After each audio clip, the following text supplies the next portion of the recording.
চিন্তা করেন, মহান ঈশ্বর পৃথিবীতে আসলেন, পৃথিবী ভ্রমণ করলেন, আর বিভিন্ন দেশে যেতে তার ভিসার প্রয়োজন হয়। তখন গ্রিসের আর্চ বিশপ বলেছিলেন, যদি রজনীশকে এই দেশ থেকে বের করে দেওয়া না হয় তাহলে আমরা তার ঘর পুড়িয়ে দেবো, তার শিষ্যদের ঘরে পোড়াবো। আর একদম শেষ পয়েন্ট, ওয়ালাম ইয়াকুল্লাহু কুফুয়ান আহাদ, তাহার সমতুল্য কেহ নাই। পরীক্ষাটা এতই কঠিন যে সত্যিকারের ঈশ্বর ছাড়া অন্য কেউ এই পরীক্ষায় পাশ করতে পারবে না। যখনই ঈশ্বরকে পৃথিবীর কোনো কিছুর সাথে তুলনা করবেন সেটা হলো ঈশ্বর নয়। আমরা জানি যে রজনীশের সাদা দাড়ি ছিল, তার দুটো চোখ, একটা নাক, একটা মাথা, দুটো হাত, অন্য সব মানুষের মতোই। যখন ঈশ্বরকে পৃথিবীর কোনো কিছুর সাথে তুলনা করবেন সেটা হলো ঈশ্বর নয়। ওয়ালাম ইয়াকুল্লাহু কুফুয়ান আহাদ। যেমন ধরেন, যদি কেউ বলে সর্বশক্তিমান ঈশ্বর তিনি 1000 গুণ বেশি শক্তিশালী আর্নল্ড শোয়ার্জনেগারের চেয়ে, আপনারা হয়তো তার নাম শুনে থাকবেন। তার এক সময় টাইটেল ছিল মিস্টার ইউনিভার্স, পৃথিবীর সবচেয়ে শক্তিশালী মানুষ। যদি কেউ বলে সর্বশক্তিমান স্রষ্টা শোয়ার্জনেগারের চেয়ে 1000 গুণ শক্তিশালী, যখন ঈশ্বরকে কারোর সাথে তুলনা করবেন, হোক সেটা 1000 গুণ বা লক্ষ গুণ, হোক সেটা আর্নল্ড শোয়ার্জনেগার, দারার সিং বা কিং কং, যখন ঈশ্বরকে আপনি কোনো কিছুর সাথে তুলনা করবেন সে তাহলে ঈশ্বর নয়। ওয়ালাম ইয়াকুল্লাহু কুফুয়ান আহাদ, তাহার সমতুল্য কেহ নাই। এটা হলো সর্বশক্তিমান ঈশ্বরের 4 লাইনের সংজ্ঞা। এটাই বলা আছে পবিত্র কোরআনে, যেটাকে আমরা বলি ধর্মবিশ্বাসের কষ্টি পাথর। তাহলে সব দেবতা যাদেরকে বিভিন্ন মানুষ উপাসনা করে তাদেরকে সূরা ইখলাসের পরীক্ষায় ফেলুন। যদি সেই দেবতা সূরা ইখলাসের পরীক্ষায় পাশ করে, হিন্দু ধর্মগ্রন্থের সাথে মিলে যায়, তাহলে সে আসলে ঈশ্বর। আর ফেল করলে সে সত্যিকার ঈশ্বর নয়। আর আল্লাহ সুবহানাহু ওয়া তাআলা কোরআনে বলেছেন, সূরা ইসরার 110 নম্বর আয়াতে উল্লেখ করা আছে, আল্লাহ বলছেন, ওয়ালিদুল্লাহ আবিদুর রহমান আইয়ামা তাদু ফালাল আসমাউল হুসনা, তোমরা আল্লাহর নামে আহ্বান করো অথবা রহমান, যে নামে আহ্বান করো না কেন, সকল সুন্দর নাম সেগুলি তো তাহারই। আপনি আল্লাহ সুবহানাহু ওয়া তাআলাকে যে কোনো নামে ডাকতে পারেন, তবে নামটা হবে সঠিক নাম, এটা হবে সুন্দর নাম, এতে করে আমাদের মনে কোনো ছবি ভাসবে না। আর এই কথাটা যে সুন্দর নামগুলি সেগুলো আল্লাহ তাআলার, এই কথাটা সূরা ইসরার 110 নম্বর আয়াতে, এছাড়াও কথাটা রয়েছে পবিত্র কোরআনে সূরা আরাফের 180 নম্বর আয়াতে, সূরা তাহার 8 নম্বর আয়াতে এই কথা বলা হয়েছে। এছাড়া উল্লেখ আছে সূরা হাশরের 24 নম্বর আয়াতে যে সবচেয়ে সুন্দর নামগুলি সেগুলি আল্লাহ তাআলার।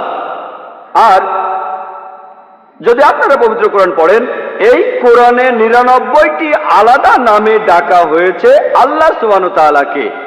যেমন ধরেন, আর রহমান, আর রহিম, আল হাকিম, পরম করুণাময়, পরম দয়ালু, পরম জ্ঞানী, 99টি সুন্দর নাম। আর প্রধান নামটি হলো আল্লাহ।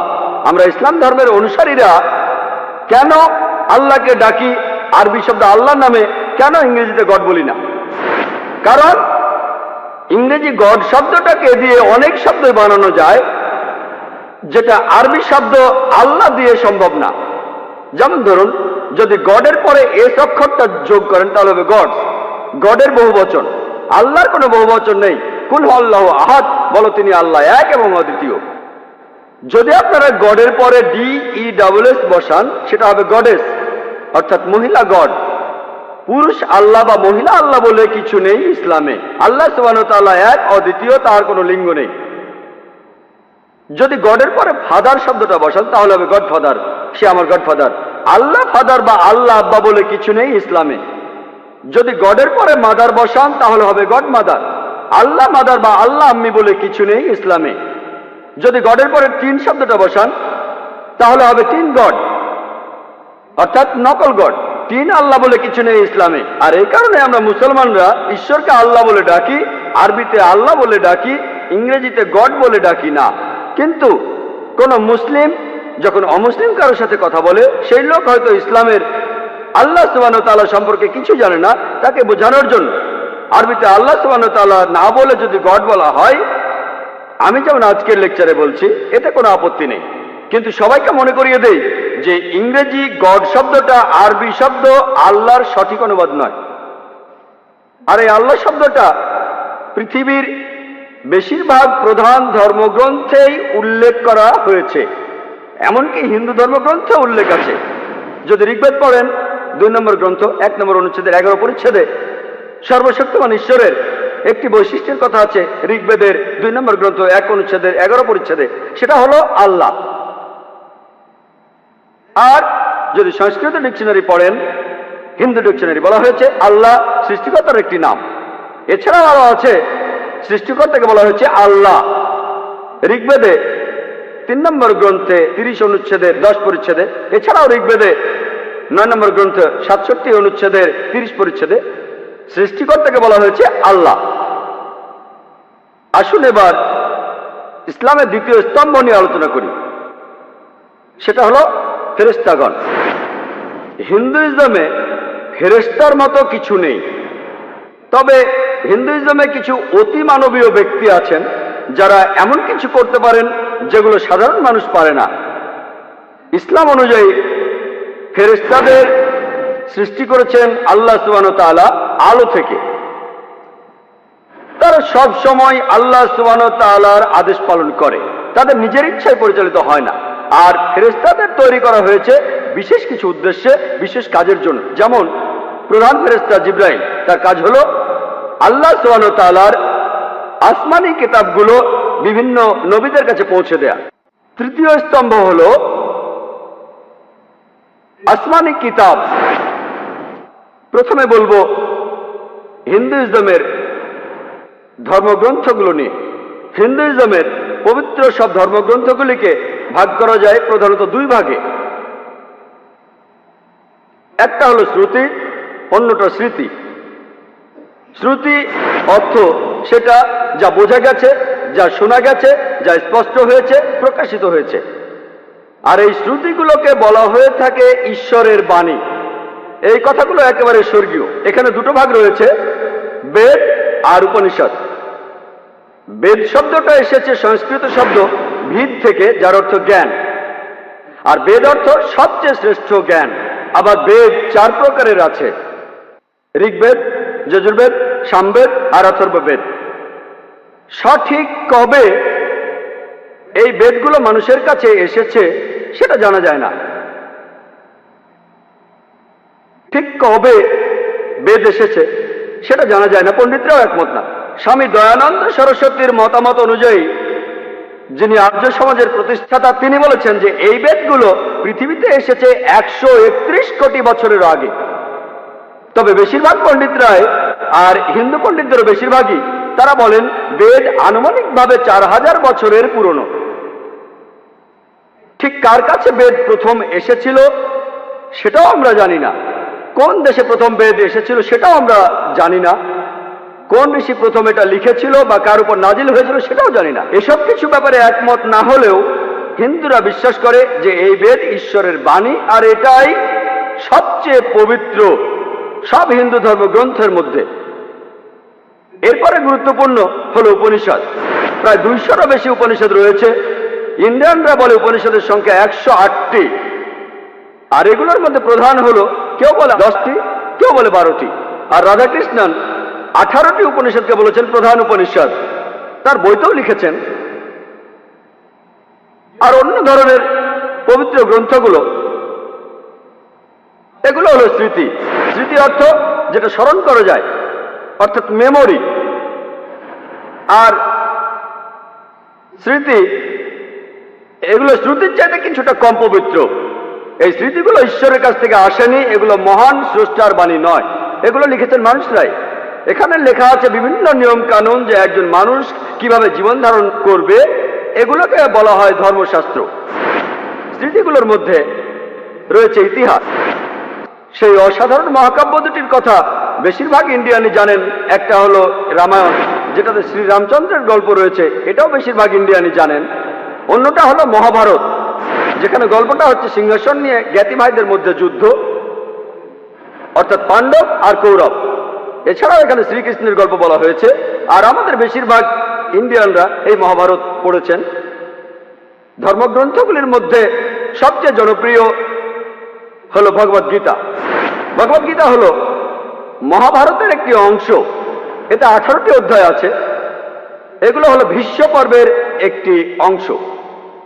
25 নম্বর অধ্যায় থেকে 42 অধ্যায়, মহাভারতের 18টি অধ্যায় আছে। এখানে শ্রীকৃষ্ণ কিছু উপদেশ দিয়েছেন অর্জুনকে যুদ্ধের ময়দানে। অন্য পবিত্র গ্রন্থ হলো পুরাণা। পুরাণা অর্থ প্রাচীন, হিন্দিতে বলি পুরাণা হ্যায়, পুরাণা প্রাচীন। তাহলে পুরাণার্থ প্রাচীন, এগুলো খুবই জনপ্রিয়। আর মহর্ষি ব্যাসদেব তিনি পুরাণার 18টি অধ্যায় লিখেছেন। এখানে ঈশ্বর আর দেবতাদের নিয়ে গল্প রয়েছে, কিভাবে বিশ্বজগৎ সৃষ্টি হয়েছে সে কথাও বলা হয়েছে। পুরাণাগুলির মধ্যে প্রধান একটা হলো ভবিষ্য পুরাণা, ভবিষ্যতের কথা বলা হয়েছে। এছাড়াও অনেক ধর্মগ্রন্থ রয়েছে, যেমন মনুস্মৃতি, মনুরাহীন, এছাড়াও অনেক ধর্মগ্রন্থ। তবে সবগুলোর মধ্যে সবচেয়ে পবিত্র হিন্দু ধর্মগ্রন্থ সেটা হলো বেদ। যদি কোনো কথা বেদের সাথে না মেলে তাহলে বেদকেই মানতে হবে, বেদ সবচেয়ে উপরে। আসুন এবার ইসলামের গ্রন্থগুলো নিয়ে আলোচনা করি। আল্লাহ পবিত্র কোরআনে বলছেন, সূরা রাদের 38 নম্বর আয়াতে উল্লেখ করা হয়েছে, আল্লাহ বলছেন, ওয়ালিকুল্লি আজলিন কিতাব, প্রত্যেক যুগেই আমি কিতাব নাজিল করিয়াছি। মহান স্রষ্টা অনেকগুলো কিতাব পাঠিয়েছেন, কিন্তু সর্বশেষ আর চূড়ান্ত আসমানি কিতাব হলো পবিত্র কুরআন, যেটা নাজিল হয়েছিল সর্বশেষ আর চূড়ান্ত নবী হযরত মুহাম্মদ সাল্লাল্লাহু আলাইহি সাল্লামের উপর। আর সব আসমানি কিতাব, আগের কিতাবগুলি পবিত্র কোরআনের আগে, সেগুলো নাজিল হয়েছিল একটি বিশেষ গোত্রের জন্য এবং সেগুলো ছিল একটি নির্দিষ্ট সময়ের জন্য। কিন্তু সর্বশেষ আর চূড়ান্ত আসমানি কিতাব পবিত্র কোরআন শুধু মুসলিম বা আরবদের জন্য নাজিল হয়নি, কোরআন পুরো মানব জাতির জন্য নাজিল হয়েছে। পবিত্র কোরআনে সূরা ইব্রাহিমের 1 নম্বর আয়াতে উল্লেখ করা আছে, সূরা ইব্রাহিমের 52 নম্বর আয়াতে উল্লেখ করা আছে, সূরা বাকারার 185 নম্বর আয়াতে উল্লেখ আছে, আর এছাড়াও সূরা জুমারের 41 নম্বর আয়াতে উল্লেখ করা হয়েছে যে কোরআন অবতীর্ণ হয়েছে সমগ্র মানব জাতির জন্য। ইসলাম ধর্মে কোরআন হলো সবচেয়ে পবিত্র গ্রন্থ। প্রথমটা হলো এটা মহান সৃষ্টিকর্তার বাণী।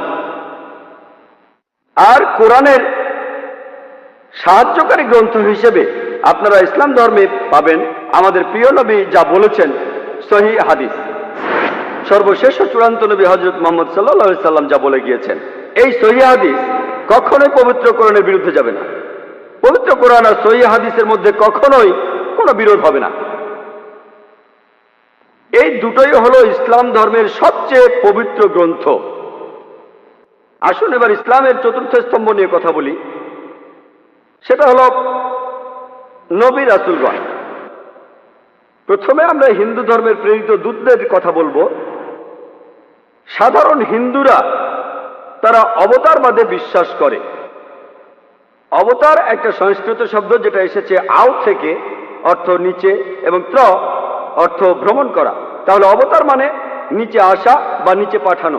আর অক্সফোর্ড ডিকশনারিতে বলা হয়েছে যে হিন্দু মাইথোলজি অনুযায়ী অবতার মানে কোন পূর্ণ আত্মা বা দেবতার পৃথিবীতে আসা মানুষের রূপ নিয়ে। সাধারণ হিন্দুরা বিশ্বাস করে যে অবতার হলেন ঈশ্বর, যিনি মানুষের রূপ নিয়ে এই পৃথিবীতে আসেন। আর সাধারণ হিন্দুরা জানে যে মহান স্রষ্টা মানুষ হিসেবে জন্মান, অবতার হয়ে জন্মান, যাতে করে তিনি বিভিন্ন অন্যায় অবিচারের প্রতিবাদ করতে পারেন আর তার ধর্মকে তিনি রক্ষা করতে পারেন। এই পৃথিবীতে তিনি মানুষ হিসেবে নিচে এসেছেন মানুষের বিভিন্ন আইন প্রতিষ্ঠার জন্য, কি করবে আর করবে না এই নির্দেশ দেওয়ার জন্য। এই ধারণা তারা পেয়েছে আসলে ভগবত গীতার একটি অনুচ্ছেদ থেকে। 4 নম্বর অধ্যায় 7 ও 8 অনুচ্ছেদে আছে, यदा यदा हि धर्मस्य ग्लानिर्भवति भारत अभ्युत्थानं धर्मस्य तदात्मानं सञ्जयाम्यहम्।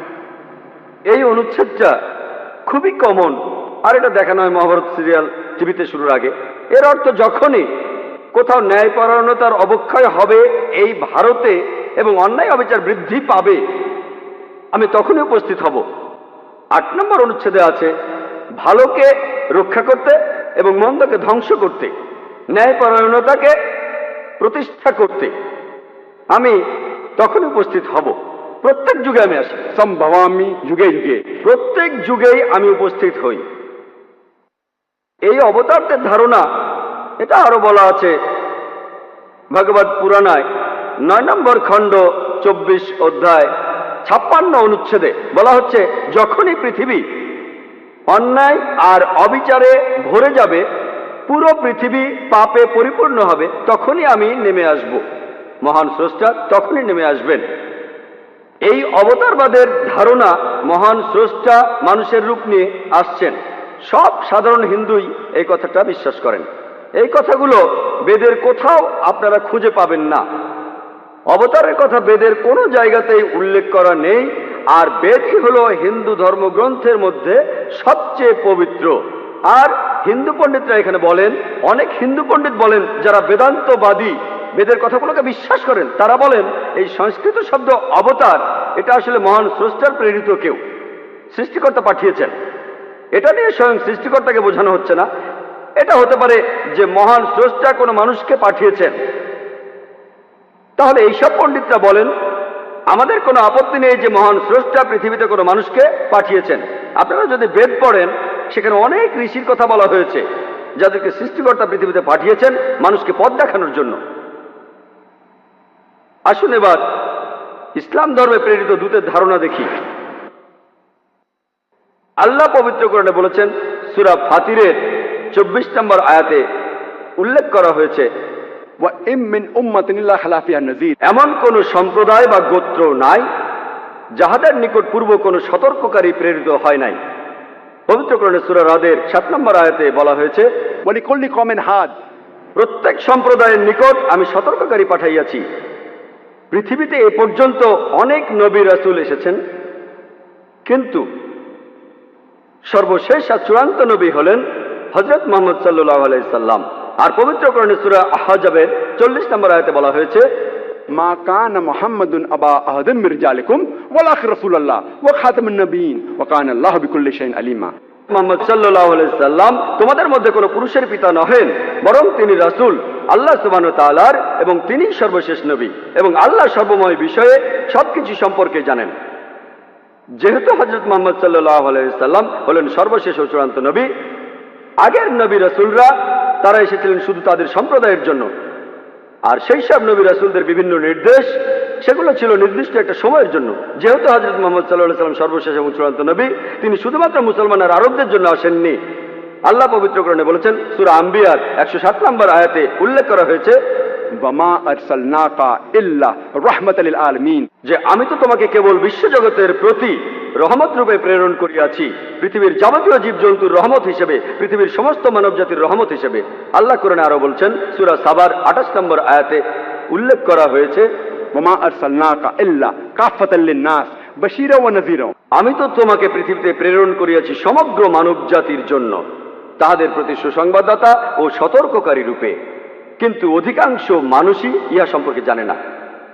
মহানবী সাল্লাল্লাহু আলাইহি সাল্লাম বলেছেন, সহিহ বুখারীতে উল্লেখ করা আছে, 1 নম্বর খণ্ড আছে, বুক অফ সালাত 56 নম্বর অধ্যায় 429 নম্বর হাদিস।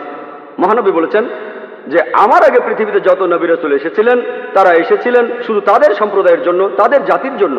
আমি পৃথিবীতে এসেছি সর্বশেষ এবং চূড়ান্ত নবী হিসেবে পুরো মানব জাতির জন্য। ইসলাম ধর্মে আমরা এটা বিশ্বাস করি না যে সর্বশক্তিমান ঈশ্বর এই পৃথিবীতে মানুষ হিসেবে আসেন।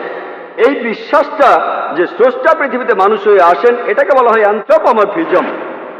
অনেক ধর্মই এই মতবাদে বিশ্বাস করে যে সৃষ্টিকর্তা তিনি মানুষ হয়ে আসেন। এর পক্ষে তারা যুক্তিও দেয়। তারা যেটা বলে যে মহান স্রষ্টা খুবই পবিত্র, তিনি একেবারে বিশুদ্ধ, তিনি আসলে মানুষের বিভিন্ন সমস্যাগুলো বুঝে উঠতে পারেন না। মানুষ যখন ব্যথা পায় তার কেমন লাগে, মানুষ সমস্যায় পড়লে তার কেমন লাগে, মানুষ বিপদে পড়লে তার কেমন লাগে। তাই এ কারণে সৃষ্টিকর্তা মানুষ হিসেবে জন্মান, আর তিনি বিভিন্ন নিয়ম কানুনগুলো ঠিক করে দেন, এটা করো না, ওটা করো না। মনে হতে পারে যুক্তিটা বেশ সুন্দর, মহান সৃষ্টিকর্তা এত পবিত্র, এত বিশুদ্ধ, তিনি মানুষের বিভিন্ন রকম সমস্যাগুলো বুঝতে পারেন না, সেজন্য সেগুলো বোঝার জন্য তিনি মানুষ হয়ে জন্মান। আমি একটা সহজ প্রশ্ন করি, যে ধরেন আমি একটা ভিসিআর তৈরি করলাম, একটা ভিডিও ক্যাসেট রেকর্ডার। এখন এই ভিসিআর এর জন্য কোনটা ভালো আর কোনটা খারাপ সেটা জানতে আমাকে কি ভিসিআর হতে হবে? আমি যদি কোনো ভিসিআর তৈরি করি, যেহেতু আমিই তৈরি করেছি, আমি সৃষ্টি করেছি, এখন এটার জন্য কোনটা ভালো আর কোনটা খারাপ সেটা জানতে আমাকে ভিসিআর হতে হবে না। আমি কি করব? আমি একটা ইনস্ট্রাকশন ম্যানুয়াল লিখব। যদি আপনি ভিডিও ক্যাসেট চালাতে চান, ক্যাসেটটা ভেতরে ঢোকান, তারপর প্লে বাটনে চাপ দেন। যদি বন্ধ করতে চান, স্টপ বাটনে চাপ দেন। যদি ফাস্ট ফরওয়ার্ড চালাতে চান, এফএফ বাটনে চাপ দেন। উপর থেকে নিচে ফেলবেন না, এটা নষ্ট হয়ে যাবে। এটাকে পানিতে ফেলবেন না, নষ্ট হয়ে যাবে। আমি একটা ইনস্ট্রাকশন ম্যানুয়াল লিখবো। ভিসিআর এর জন্য কোনটা ভালো আর কোনটা খারাপ সেটা জানতে আমি ভিসিআর হব না, যদি আমি ভিসিআরটা তৈরি করে থাকি। একইভাবে মহান ঈশ্বর, তিনিই মানুষ জাতির সৃষ্টিকর্তা। মানুষের জন্য কোনটা ভালো আর কোনটা খারাপ সেটা জানার জন্য তাকে মানুষ হতে হবে না, তিনি কি করবেন? তিনি মানুষ জাতির মধ্যে একজনকে ঠিক করবেন, যাদের সাথে তিনি যোগাযোগ করবেন উঁচু স্তরে। এদেরকে আমরা বলি প্রেরিত দূত। আর তিনি এই ইনস্ট্রাকশন ম্যানুয়াল দিয়ে মানুষ জাতিকে নির্দেশনা দেন। আর আল্লাহর সর্বশেষ আর চূড়ান্ত ইনস্ট্রাকশন ম্যানুয়াল হলো এই পবিত্র কোরআন। আমরা মানুষরা কি করব আর কি করব না সেটা ইনস্ট্রাকশন ম্যানুয়ালেই দেওয়া আছে, অর্থাৎ এই পবিত্র কোরআনে। তাহলে ইসলামের ধারণা আর বেদের ধারণা এখানে পুরোপুরিভাবে এক। সাধারণ হিন্দু বিশ্বাসের সাথে নাও মিলতে পারে যে মহান স্রষ্টা মানুষের রূপ নিয়ে পৃথিবীতে আসেন, কিন্তু বেদে কথা নেই যে সর্বশক্তিমান ঈশ্বর মানুষের রূপ নিয়ে আসেন পৃথিবীতে। এমন কথা আছে যে ঈশ্বর ঋষিদের পাঠিয়েছেন, অনেক লোককে পাঠিয়েছেন যারা ঈশ্বরের অনেক কাছের মানুষ, যাতে করে তারা মানুষ জাতিকে পথ দেখাতে পারে। আর হিন্দুইজমে অনেক ঋষির কথা বলা হয়েছে, বেদেই আছে প্রেরিত দূত। আসুন এবার দেখি সর্বশেষ নবী মুহাম্মদ সাল্লাল্লাহু আলাইহি সাল্লামকে নিয়ে হিন্দু ধর্মগ্রন্থে কি কথা লেখা হয়েছে। ভবিষ্য পুরাণায় উল্লেখ আছে 3 নম্বর পর্ব, 3 নম্বর খণ্ড, 3 অধ্যায়, 10 থেকে 27 নম্বর শ্লোক। বলা হয়েছে যে ম্লেচ্ছরা তারা আরবের ভূমিকে অপবিত্র করেছে, আর্য ধর্মকে সেখানে খুঁজে পাওয়া যায় না। এখানে কিছু শত্রু ছিল যারা অতীতে পরাজিত হয়েছে, কিন্তু এখন আরো শক্তিশালী শত্রু উপস্থিত হয়েছে। আমি একজন মানুষকে পাঠাবো যার নাম হবে মুহাম্মদ সাল্লাল্লাহু আলাইহি সাল্লাম। তিনি এই শত্রুদের ধ্বংস করবেন আর মানুষকে সুপথে পরিচালিত করবেন। হে ভোজ রাজা, তুমি কখনোই সেখানে যাবে না যেখানে পিশাচদের রাজত্ব, কারণ আমি আমার করুণা দিয়ে তোমাদের হৃদয়কে পবিত্র করব। তখন দেবদূতের মতো একজন মানুষ তিনি রাজার সামনে আসলেন আর বললেন, হে রাজা, আমাকে এখানে পাঠিয়েছেন ঈশ্বর পরমাত্মা। আর্য ধর্ম পৃথিবীতে বিরাজ করবে, যে ধর্মটা সত্য, দ্বীনুল হক, সেটা পৃথিবীতে বজায় থাকবে। আমাকে এখানে পাঠিয়েছেন ঈশ্বর পরমাত্মা, যাতে মাংসভোজীদের বিশ্বাসকে প্রতিষ্ঠা করা যায়। আমার অনুসারীরা হবে সেই লোকেরা যারা সুন্নতে খাতনা করবে, আর তাদের মাথার উপরে কোনো টিকি থাকবে না। তারা একটা বিপ্লব তৈরি করবে, তারা মুখে দাড়ি রাখবে, তারা প্রার্থনার জন্য আহ্বান করবে, বিধিসম্মত সব খাবারই খাবে, তবে তারা শূকরের মাংস খাবে না। তারা লতাগুল্মের মাধ্যমে পবিত্র হবে না, বরং যুদ্ধ বিগ্রহের মাধ্যমে পবিত্র। তাদেরকে বলা হবে মুসলমান, আর তারা হবে মাংসভোজী। এই ভবিষ্যৎবাণী যে একজন ঋষি আসবেন, আর সেই ঋষির নাম উল্লেখ করা হয়েছে মুহাম্মদ সাল্লাল্লাহু আলাইহি ওয়াসাল্লাম। আর বলা আছে তিনি মানুষ জাতিকে সঠিক পথে পরিচালিত করবেন। আমরা জানি মুহাম্মদ সাল্লাল্লাহু আলাইহি ওয়াসাল্লাম আরবদের পথ দেখিয়েছেন। সে সময়কে বলা হতো আয়ামে জাহেলিয়া, অর্থাৎ বিশৃঙ্খলার যুগ। তিনি তাদের আলো সন্ধান দিয়েছেন। আর বলা হয়েছে তার অনুসারীদের খাতনা করা থাকবে। মুসলমানরা খাতনা দেয়, তাদের মাথায় কোনো টিকি থাকবে না, মাথার পেছনে কোনো লেজ থাকবে না, মুসলমানদেরও থাকে না। তাদের মুখে দাড়ি থাকবে, মুসলমানরাও দাড়ি রাখে। তারা একটা বিপ্লব ঘটাবে, তারা প্রার্থনার জন্য আহ্বান করবে, আর সেটা হলো আজান। আমরা মুসলিমরা আজান দেই, নামাজের জন্য আহ্বান করি। তারা সব বিধিসম্মত খাবার খাবে, কিন্তু শূকরের মাংস তারা ছোবে না। আমরা মুসলিমরা শূকরের মাংস খাই না। তারা লতাগুল্মের মাধ্যমে পবিত্র হবে না, তারা পবিত্র হবে যুদ্ধ বিগ্রহের মাধ্যমে। আর পবিত্রকরণে আমাদেরকে বলা হয়েছে সত্যের জন্য যুদ্ধ করব, অন্যায় অবিচারের বিরুদ্ধে। তাদেরকে বলা হবে মুসলমান, তারা হবে মাংসভোজী। ভবিষ্য পুরাণের এই ভবিষ্যৎবাণী একেবারে পরিষ্কারভাবে সর্বশেষ ও চূড়ান্ত নবী মুহাম্মদ সাল্লাল্লাহু আলাইহি সাল্লাম এবং তার অনুসারীদের কথা বলছে। মুহাম্মদ সাল্লাল্লাহু আলাইহি সাল্লামের নাম বিভিন্ন জায়গায় অনেকবার বলা হয়েছে, হাতে সময় নেই, সেজন্য ভবিষ্য পুরাণ থেকে কয়েকটা উদাহরণ দিচ্ছি। এই ভবিষ্যৎবাণী করা হয়েছে ভবিষ্য পুরাণের 3য় পর্ব, 3য় খণ্ড, 3য় অধ্যায়ের 5 থেকে 8 শ্লোকে। এছাড়া বলা আছে ভবিষ্য পুরাণের 3য় পর্বে 1ম খণ্ড, 3য় অধ্যায়ের 21 থেকে 23 নম্বর শ্লোকে। সর্বশেষ আর চূড়ান্ত নবী মুহাম্মদ সাল্লাল্লাহু আলাইহি সাল্লামের কথা উল্লেখ করা হয়েছে অথর্ববেদে 20 নম্বর গ্রন্থে 127 নম্বর অধ্যায়ের 1 থেকে 14 নম্বর মন্ত্রে। এগুলোকে আরো বলা হয় কুন্টুব সুক্তাস। কুন্টুব সংস্কৃত শব্দ, অর্থাৎ পেটের একটা লুকানো গ্রন্থি। তার মানে এই মন্ত্রগুলির অর্থ লুকানো রয়েছে, এগুলো পরে জানা যাবে। এখানে সবগুলো মন্ত্র নিয়ে আলোচনা করার মতো সময় নেই, আমি শুধু প্রথম 4টা মন্ত্র নিয়ে কিছু কথা বলবো। 1 নম্বর মন্ত্র বলছে তিনি হলেন নরসাংসা, তিনি হলেন কাওরামা, তিনি পরাজিত করবেন 60,090 জন শত্রুকে। 2 নম্বর মন্ত্র বলছে তিনি উটের পিঠে চড়বেন। 3 নম্বর মন্ত্র বলছে তিনি হলেন মামা ঋষি। 4 নম্বর মন্ত্রে তাকে আরো বলা হচ্ছে রেব। এক নম্বর মন্ত্র বলছে তিনি হলেন নরসংসা। নরসংসা শব্দটা এসেছে নর থেকে, অর্থাৎ কোনো ব্যক্তি বা একজন লোক। আর সংসা অর্থ প্রশংসা, কারো প্রশংসা করা। তাহলে নরসংসা অর্থ যে ব্যক্তিকে প্রশংসা করা হয়। আর আপনারা যদি মহানবী মুহাম্মদ সাল্লাল্লাহু আলাইহি সাল্লামের নামের ইংরেজি অনুবাদ করেন, যদি তার নামের ইংরেজি অনুবাদ করেন তার অর্থ যার প্রশংসা করা হয়, তাহলে নরসংসা শব্দটার আরবি অনুবাদ করলে সেটা হবে মুহাম্মদ সাল্লাল্লাহু আলাইহি সাল্লাম। এখানে নামে উল্লেখ করা হচ্ছে।